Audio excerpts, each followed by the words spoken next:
Assalamualaikum warahmatullahi wabarakatuh. Salam sejahtera bagi kita semua. Shalom, Om Swastiastu, nama budaya, salam kebajikan. Perkenalkan, nama saya Salviani Mira.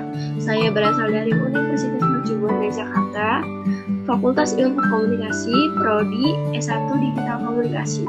Saya di sini untuk mempresentasikan tugas besar 2 Bahasa Indonesia yang berjudul Pengajaran Bahasa Indonesia di Lembaga Pendidikan Internasional. Pembelajaran bahasa Indonesia merupakan salah satu pembelajaran yang wajib dilaksanakan pada pendidikan di Indonesia. Kurikulum 2013 menempatkan bahasa Indonesia sebagai penghalang mata pelajaran lain dan karenanya harus berada di depan semua mata pelajaran lain. Pembelajaran bahasa Indonesia memiliki 4 keterampilan berbahasa yang harus dimiliki siswa, yaitu keterampilan mendengarkan, berbicara, membaca, dan menulis menurut Dalaman tahun 2012. Bahasa Indonesia merupakan salah satu ilmu yang mempunyai peranan penting dalam kehidupan manusia, serta untuk menguasai ilmu dan teknologi. Sebagai masyarakat Indonesia, penting untuk kita mempelajari dan memahami bahasa Indonesia secara baik dan benar, menurut Afifa tahun 2012. Mata pelajaran bahasa Indonesia merupakan salah satu mata pelajaran yang sangat penting di sekolah. Bahasa Indonesia memiliki peran sentral dalam perkembangan intelektual, sosial, dan emosional peserta didik dan merupakan penunjang keberhasilan dalam mempelajari semua bidang studi. Pembelajaran bahasa diharapkan membantu peserta didik mengenal dirinya, budayanya, dan budaya orang lain. Selain itu, pembelajaran mengemukakan gagasan dan perasaan, berpartisipasi dalam masyarakat yang menggunakan bahasa tersebut, dan menemukan serta menggunakan kemampuan analitis dan imajinatif. Sebagai bahasa resmi Indonesia, bahasa Indonesia digunakan sebagai pengantar di lembaga-lembaga pendidikan, mulai dari taman kanak-kanak sampai perguruan tinggi. Sebagai bahasa pengantar di dunia pendidikan, maka materi pelajaran di media cetak juga harus berbahasa Indonesia.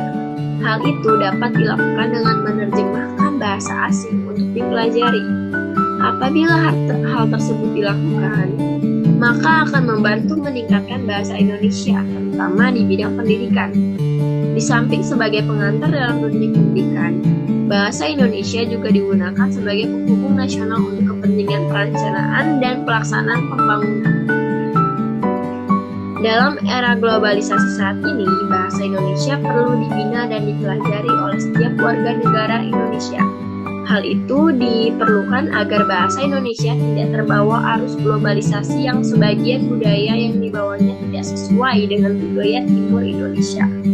Pengaruh budaya asing yang mempengaruhi penggunaan bahasa Indonesia sangat menakutkan. Apabila kita tidak membina bahasa persatuan kita, maka bahasa Indonesia akan tergantikan bahasa asing. Pengaruh budaya asing tersebut juga mempengaruhi perkembangan bahasa dalam pemakaian komunikasi sehari-hari. Komunikasi sehari-hari itu dipengaruhi oleh realitas memakai bahasa dan hal tersebut tidak dapat diabaikan. Maka dari itu kita harus mempertahankan bahasa kita, karena jika kita sudah terpengaruh oleh budaya asing, dalam berkomunikasi sehari-hari kita jadi tidak efisien dengan orang-orang yang lain yang kurang memahami bahasa asing. Maka dari itu, bahasa Indonesia sebagai bahasa pemersatu harus tetap kita pergunakan dalam kehidupan sehari-hari. Dewasa ini, anak-anak maupun orang dewasa lebih bangga menggunakan bahasa Inggris, karena mereka beranggapan bahwa bahasa Inggris yang digunakan dapat membuat mereka menjadi masyarakat kekinian, dan bisa saja bahasa resmi kita digantikan oleh bahasa Inggris bila kesadaran masyarakatnya saja masih kurang. Maka, bahasa Indonesia sangatlah penting karena bahasa Indonesia merupakan bahasa nasional yang harus digunakan di semua lembaga pendidikan agar tidak terjadi miskomunikasi, dan juga karena bahasa Indonesia merupakan bahasa persatuan dan bahasa resmi Negara Kesatuan Republik Indonesia. Di sini dikatakan bahwa sekarang banyak anak-anak maupun orang dewasa lebih bangga menggunakan bahasa asing, terutama bahasa Inggris, karena beranggapan bahwa bahasa Inggris yang digunakan dapat membuat mereka menjadi masyarakat kekinian. Jadi mereka sangat bangga menggunakan bahasa asing karena mereka bisa dikatakan sebagai masyarakat kekinian dan mereka merupakan bahasa nasional mereka sendiri, yaitu bahasa Indonesia, yang dimana pengaruh tersebut bisa menyebar luas dengan mudah dan bisa mengancam penggunaan bahasa Indonesia sebagai bahasa sehari-hari. Hal tersebut dapat menyebabkan miskomunikasi juga, karena jika kita menggunakan bahasa asing secara terus-menerus, banyak orang-orang di luar sana yang mungkin bertemu kita tidak mengerti bahasa kita karena kita mencampurkan bahasa kita dengan bahasa asing. Jadi dapat terjadi miskomunikasi antara satu orang dengan orang yang lain. Kemudian mempelajari bahasa Indonesia membuat orang asing senang mempelajari bahasa Indonesia. Kita sebagai warga Indonesia juga harus bangga karena negara asing misalnya Australia, Belanda, Jepang, Amerika Serikat, Inggris, dan sebagainya mempelajari bahasa Indonesia sebagai bahasa kedua di negara tersebut.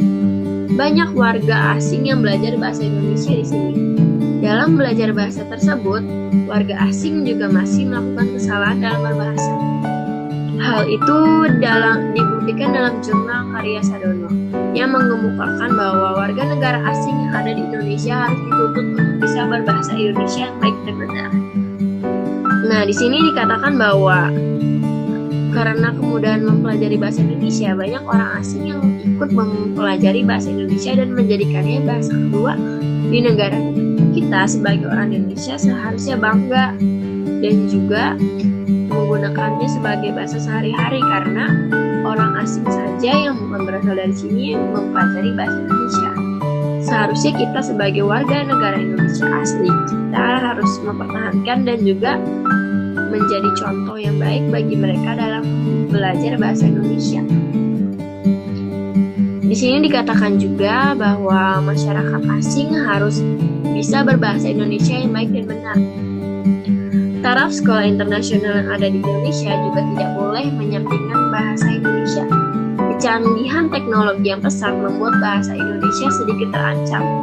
Dewasa ini, anak-anak maupun orang dewasa lebih bangga menggunakan bahasa Inggris. Seperti yang tadi saya katakan bahwa sekarang banyak orang-orang lebih bangga menggunakan bahasa asing, terutama bahasa Inggris, karena merasa mereka kekinian. Padahal di sini ditekankan bahwa sekolah internasional yang ada di Indonesia pun tidak boleh menyampingkan bahasa Indonesia. Meskipun itu sekolah internasional, mereka tetap tidak boleh menyampingkan bahasa Indonesia karena bahasa Indonesia merupakan bahasa persatuan dan bahasa nasional, di mana harus dipergunakan dengan baik dan benar dan selalu menjadi bahasa pengantar dalam pendidikan. Sunjono mengatakan bahwa bahasa Indonesia sebagai bahasa persatuan memiliki kesempatan untuk menjadi bahasa internasional. Menurut Pamungkas 2012. Namun, di sisi lain, penggunaan bahasa internasional juga, yaitu bahasa Inggris, juga diperlukan oleh warga negara Indonesia untuk menambah wawasan mengenai dunia luar. Porsi dalam penggunaan bahasa Inggris harus seimbang dengan penggunaan bahasa Indonesia. Dan di sini dikatakan bahasa Indonesia memiliki kesempatan untuk menjadi bahasa internasional karena yang tadi saya sebutkan, kemudahan dalam mempelajarinya membuat banyak orang asing ikut mempelajari bahasa Indonesia dan menjadikannya bahasa kedua di negara mereka. Jadi peluang bahasa Indonesia untuk menjadi bahasa internasional itu sangat besar. Lingkungan keluarga, sekolah, maupun masyarakat sangat berpengaruh terhadap pengajaran bahasa Indonesia. Ketiga lingkungan tersebut diharapkan mampu menunjang keberhasilan pengajaran bahasa Indonesia. Apalagi di lingkungan keluarga. Keluarga itu yang paling utama dalam pengajaran bahasa untuk anak-anak. Lalu jika usianya sudah cukup, selanjutnya sekolah yang memiliki peran penting untuk mengajari bahasa Indonesia yang baik dan benar. Selanjutnya masyarakat. Masyarakat juga memiliki peran penting dalam pengajaran bahasa Indonesia. Karena ketiga lingkungan tersebut diharapkan bisa menunjang pembelajaran bahasa untuk anak-anak. Mungkin itu saja penjelasan dari saya. Kurang lebihnya mohon maaf. Saya mohon pamit undur diri. Wassalamualaikum warahmatullahi wabarakatuh.